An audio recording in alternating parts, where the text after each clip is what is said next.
This is the first ever image of a black hole, released by the Event Horizon Telescope collaboration on April 10th, 2019.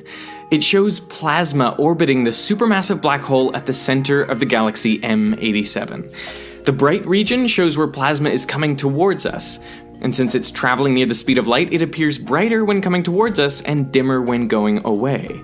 This is called relativistic beaming. From the images, scientists can tell that the plasma is orbiting clockwise. It takes around 2 days for the plasma to complete one orbit.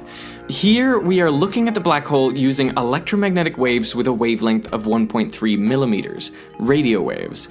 This was the part of the spectrum used to make the image because it can show us the features close in to the event horizon, and it can pass through the accretion disk and interstellar dust to reach our telescopes. The supermassive black hole in M87 is very active, meaning it's constantly feeding on lots of matter from its glowing hot accretion disk.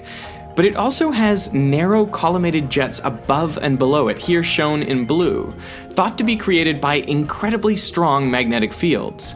The jets extend out at least 5,000 light years, and one of them appears to be pointing almost straight at us. Relativistic beaming is again the reason we can see the jet coming towards us in this Hubble Space Telescope image, but not the one going away. Since the jet is pointed almost straight at us, I'm thinking our perspective is almost perpendicular to the accretion disk. But let's have a look at what we would see if we were looking at different orientations. The warping of space-time around the black hole means we can see light even from parts of the accretion disk behind the black hole. They are lensed above and below the shadow region.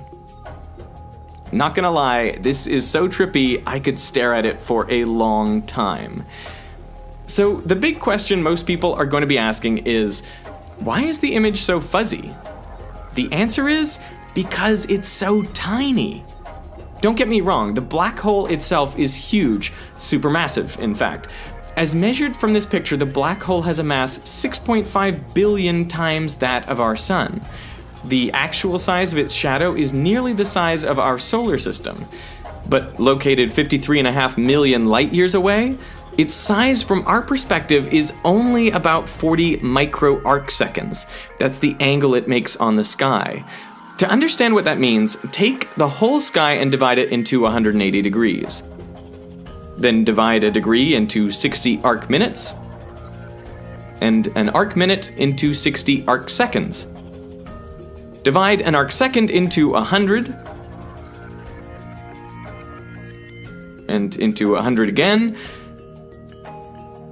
and into 100 once more, and that is the size of the black hole shadow, only about 40 micro arc seconds. It puts us at the very limit of what we are technologically capable of seeing. In fact, to get this sort of resolution, due to the basic law of physics, the diffraction limit, we needed a telescope the size of the Earth. That being impractical, the scientists used 8 telescopes spread across the globe. They all simultaneously observed M87, and as the Earth rotated, that helped fill in the Earth-sized telescope that they were trying to simulate. But M87 was not the only black hole they looked at. They also observed the supermassive black hole at the center of our Milky Way galaxy, Sagittarius A star. They haven't yet released an image of this black hole, but this simulation shows what it might look like. It's much closer, at around 26,000 light years away, but also much smaller, with a mass only 4 million times that of our sun. It's also less active, only periodically gobbling up matter, and it would have much more variation over time, with matter orbiting every 4 to 30 minutes. That's probably why we'll have to wait a little longer to see the black hole at the center of our galaxy. For now, the striking image of the black hole in M87 confirms beyond a shadow of a doubt that black holes do exist. The general theory of relativity, published over 100 years ago, is supported again, in spectacular fashion, in the strongest gravities and at the limits of our ability to test the theory. What I love about moments like this is the ridiculous extreme things these scientists did, these 200 scientists, in pursuit of a goal that seemed impossible, and yet they achieved it. I want to extend my personal congratulations to everyone on the team for an amazing discovery. I'll be linking to all their work in the description.